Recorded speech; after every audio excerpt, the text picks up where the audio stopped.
The logging site was a mess. The modular office had been pushed off the cliff. Deputy Thornton climbed up from the wreckage excited, breathing hard from the exertion. Nobody there. It's weird. Don't you think that's weird? Bored, Mulligan let out a mighty snort. Hell, it's always weird, Thornton. Just a question of sorting out what kind of weird it is this time around.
When Barry saw the darkness attack the visitor center, it made him a believer. The men Al said he'd shot, they hadn't been just locals on crank. Somehow the world had changed, like the channel had been switched without warning. You think you're watching a sitcom, and you're really watching a horror show. When the birds started attacking the cabin, Barry wasn't surprised, just terrified.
Talking is a hazardous occupation.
Is a hazardous occupation.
Barry?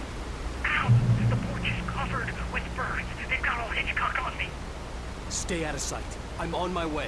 Don't open the door. What am I, crazy? Stay hidden. I'll be there soon. Just make sure you keep the lights on.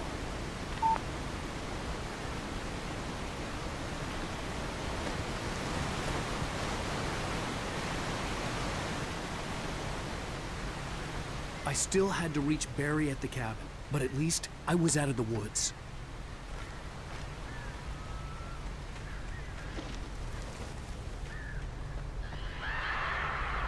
I'd have to get the car from the locked garage. It would get me back to Barry faster, and the headlights were a welcome bonus.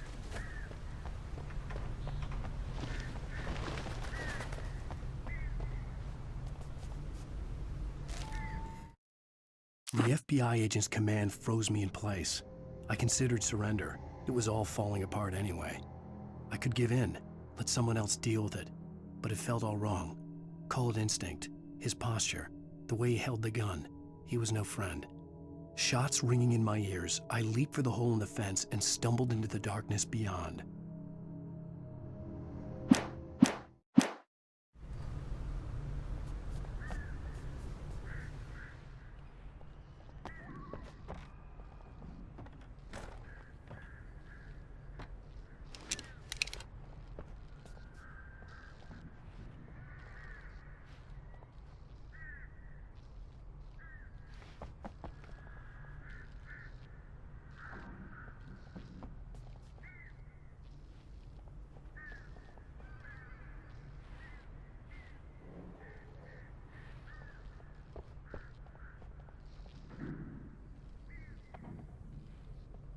I had to find the key to the garage.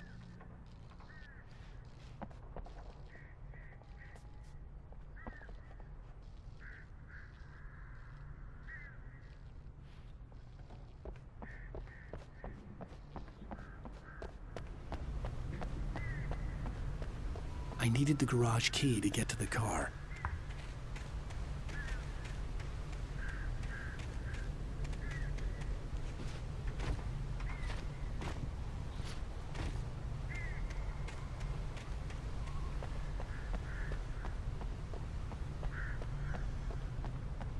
The garage key had to be somewhere nearby.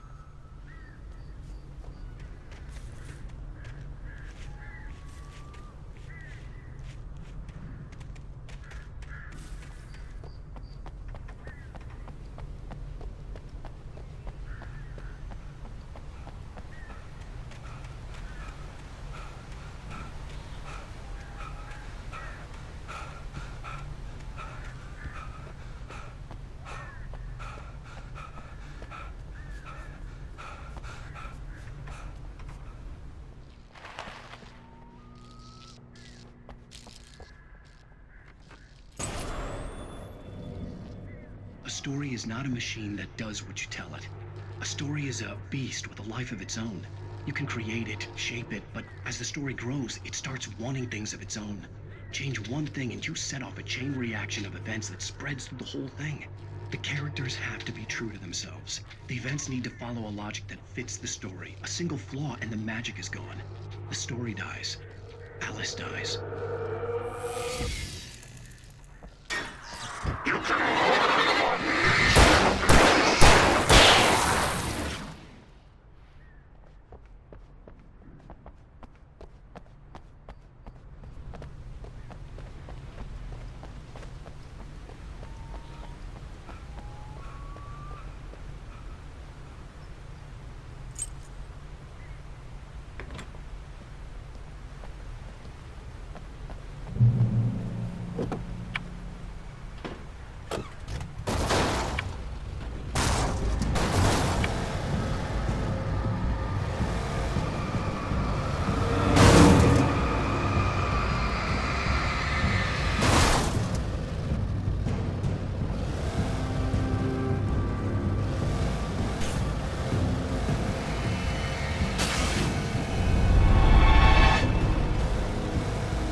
The flare gun was probably the best weapon I could imagine against the dark things I was facing.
It was the kidnapper.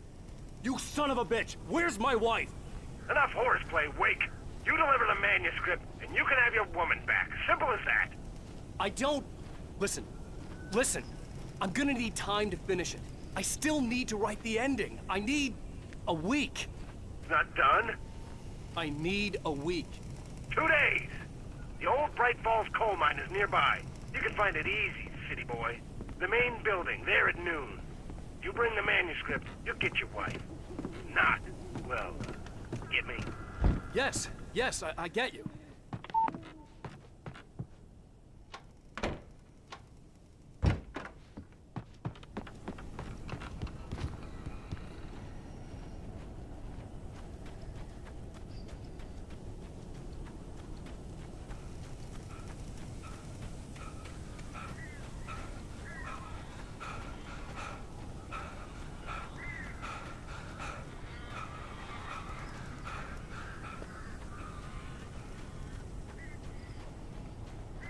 Barry had talked about birds over the phone.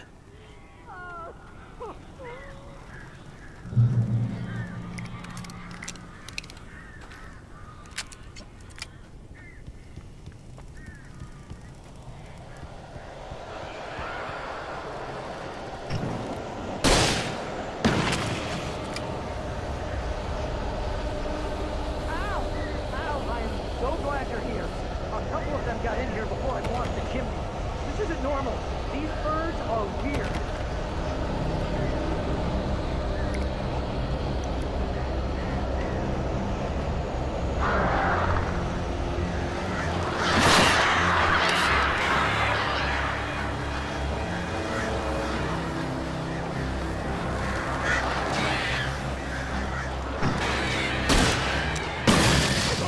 Back home we're back.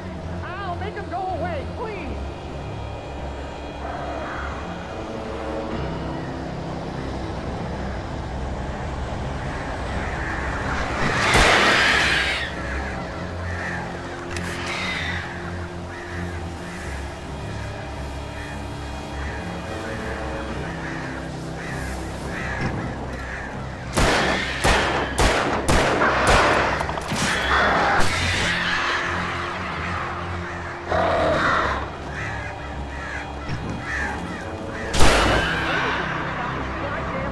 Situation is that a mountain worth is a bird. Oh, shoot!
the door now.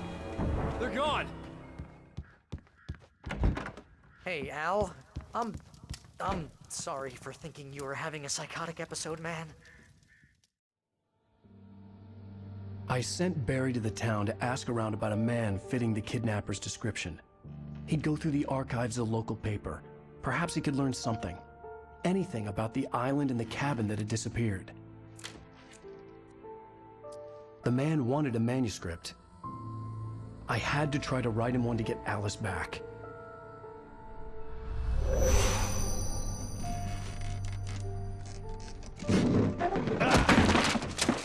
For me, the supernatural had always been nothing but a metaphor for the human psyche, a tool to use in writing fiction. Now, it was happening for real, and I couldn't put a single word on paper.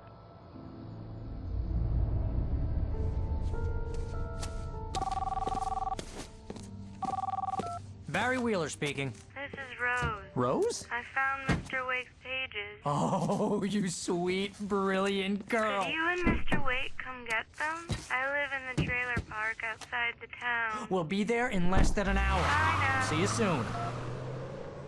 Have a great day. Hope you come back soon.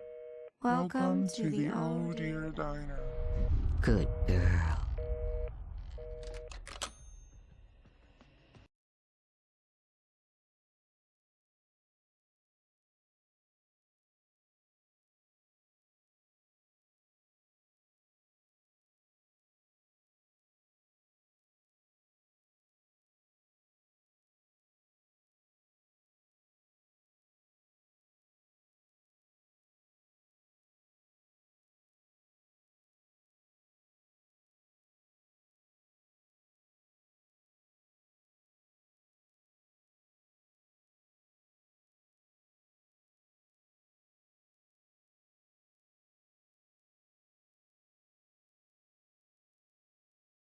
Previously on Alan Wake, Alice has been kidnapped. Alan, please help me. Alice? You'll do exactly what I say if you ever want to see your wife again. I can't tell anyone except my agent Barry. Damn it, Barry, they'll kill her. You're my best friend, and I'm worried that you're not right in the head. The ransom is a manuscript I supposedly wrote that's coming true before my eyes. It happened just the way it was on that page. So dark. I have found only a few scattered pages. I want the entire manuscript. The deadline is in 2 days. I found Mr. Wake's pages. Good girl. How the hell did she get her hands on the manuscript anyway? I don't know. She's resourceful. I told you you were too hard on her. Listen, I found out all sorts of interesting stuff while I was digging around. Yeah. Mr. Wake, it's Sheriff Breaker. We have an FBI agent here, Agent Nightingale. FBI? He's anxious to see you. You'd better come to the station. Okay, I'll be right over, Sheriff. Let's make this quick, huh? Help you folks? Name's Randolph. I'm the manager. We're looking for Rose. Works as a waitress down at the diner. Rose, sure. Nice girl. Who wants to know? I'm Alan Wake. The writer, huh? I heard on the radio you were visiting. Well, I'll show you her trailer. That Rose, she's a nice girl. Always pays her rent on time. As I was saying, Al, I found all sorts of weird stuff from the local newspaper's archives. This place is crazy. Disappearances, mysterious deaths, urban legends come true, and get this, most of this stuff takes place around Cauldron Lake. Well, you ain't wrong, mister. The Indians thought the lake was a doorway to the underworld. I'm the God-fearing type myself. I don't hold with that sort of thing.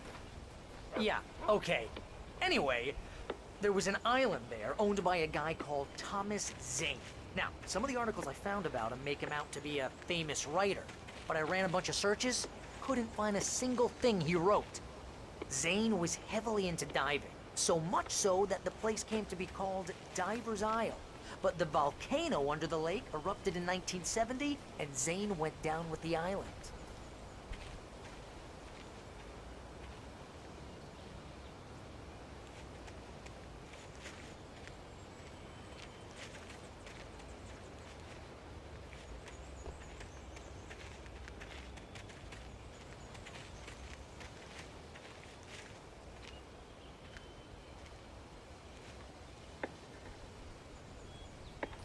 Gets better.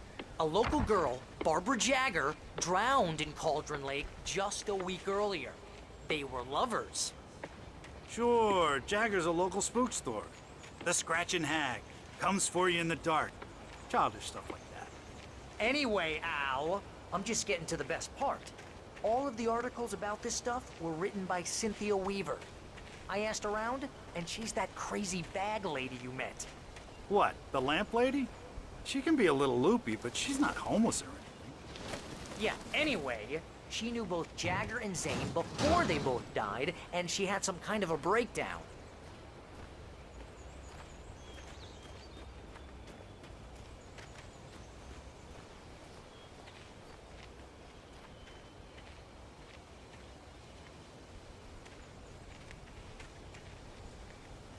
Well, mister, this here's Rose's trailer. You mind me asking what you want with her? We're just here to talk to her, pal.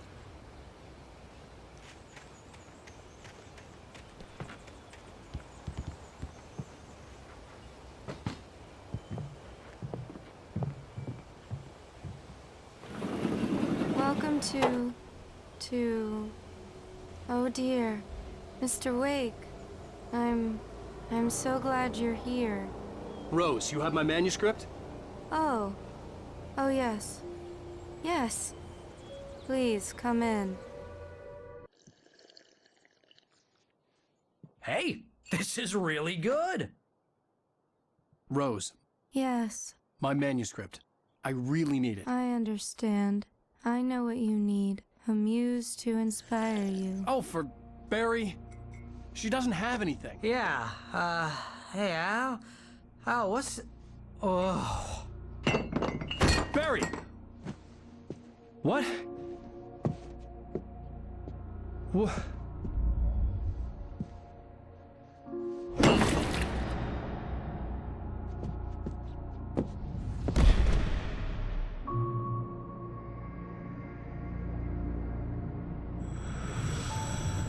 It's coming for you, hiding in my barber's skin. I'm too weak to stop it. You must turn the lights on. I promised I'd come visit you and your lovely wife. You must finish what you started. I insist. You must turn the lights on. Turn the light on. Back to work, boy.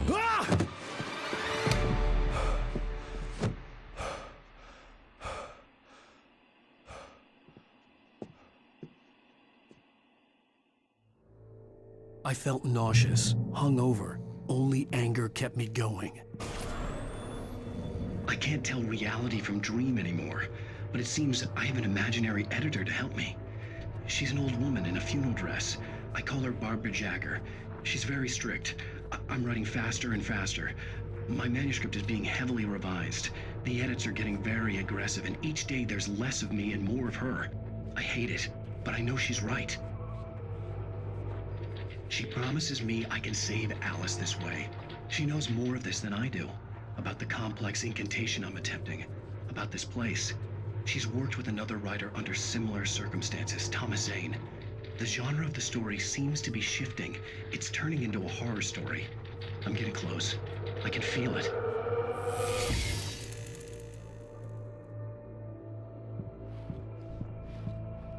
Rose took a day from me. I had less than 12 hours left to meet the kidnapper. All I could do was get Barry into the car, work something out once I got on the road.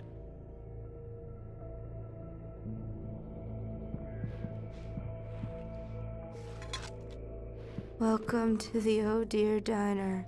What can I get you today? Coffee? I couldn't work up much hate for Rose. Something had used her to get to me and left its mark. First refill is free. Milk and sugar on the counter there. Would you like to hear today's special? My gun and flashlight were gone. I'd have to find a way to get Barry into the car as quickly as possible. There was no time to waste.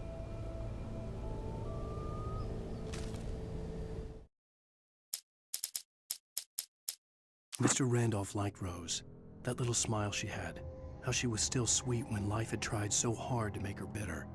It wasn't any of his business what she did in her trailer, but those strangers, the writer and his smart-ass sidekick, looked like trouble, and they'd been in there for hours, way past her normal bedtime. He reached for the phone and called the sheriff's station.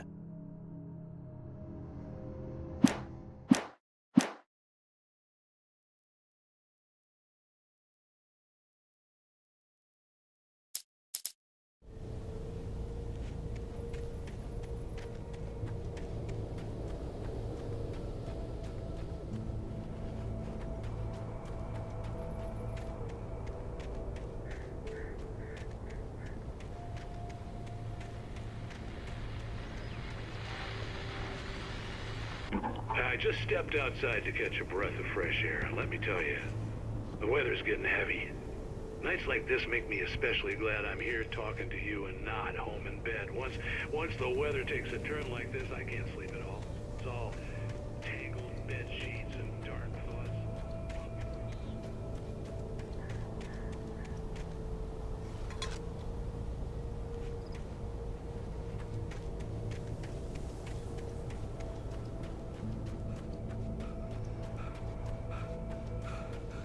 Oh, you're gonna get it now. God knows what you've done to that poor girl. This is Agent Nightingale, FBI! Get him up, Hemingway! You're under arrest! You move a muscle, I'll unload right in your goddamn face! Stay right where you are, Slane!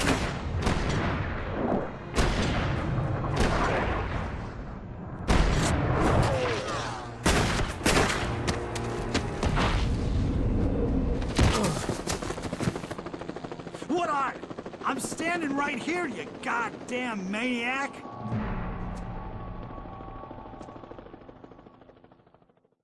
I hated to leave Barry behind, but there was no way I'd miss my appointment with the kidnapper. Give it up, Mr. Wake! Come on! Take it easy! Get after him! Don't let him get away! Move it! Move it! Move it! I'll show you let him get away!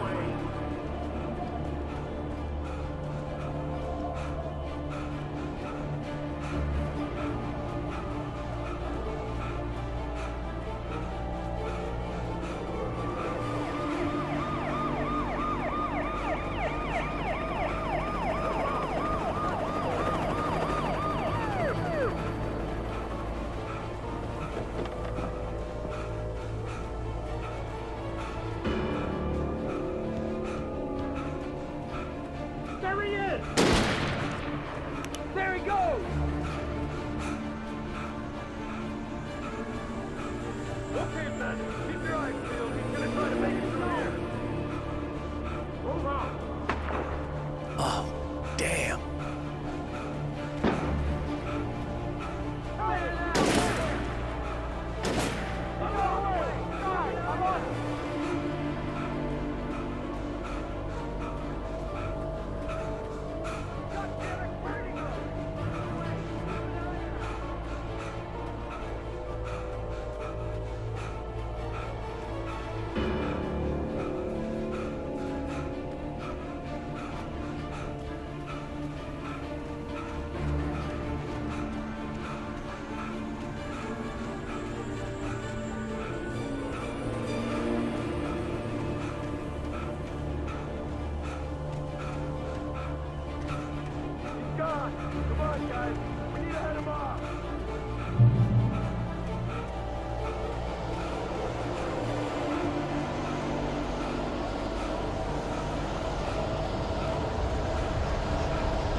Search the area.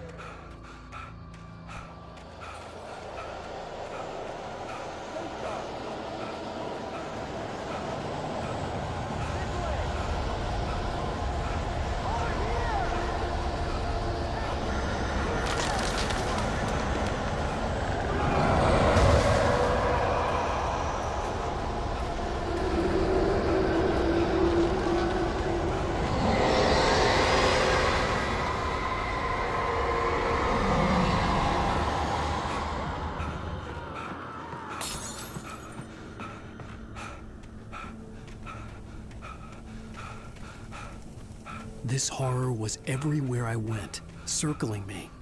The cops didn't stand a chance. They were after a writer, not a monster.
I imagined that the broadcast tower in the distance was part of the local radio station.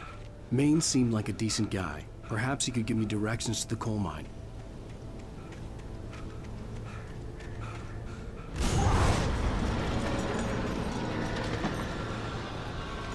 Unnatural shadows clung to the gate.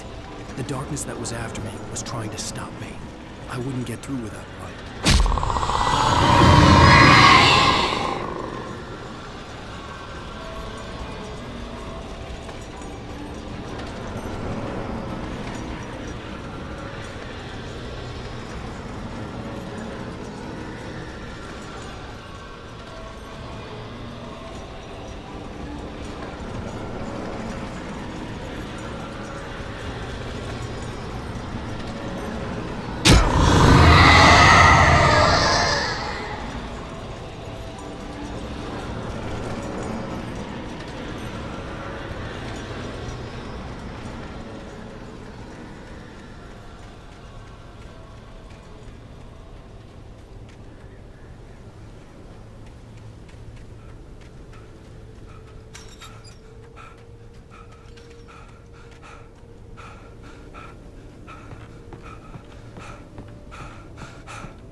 This is James. Mulligan, Thornton, come in. Over. Thornton here. Jake, we got both Wheeler and Rose in custody. They didn't put up a fight or anything. But anyway, hey, Mulligan, what you... Come on. Sit down and give me that. James, Mulligan here. Over. Go ahead, Mulligan. Over. We got Wheeler and Rose here. Wheeler's drunk or hopped up on something. Speaking of which, that Fed had a pretty distinctive whiff of Otis Scotch about it, you know what I mean? Over. I don't have anything on that, Deputy Mulligan. Over. Well, whatever.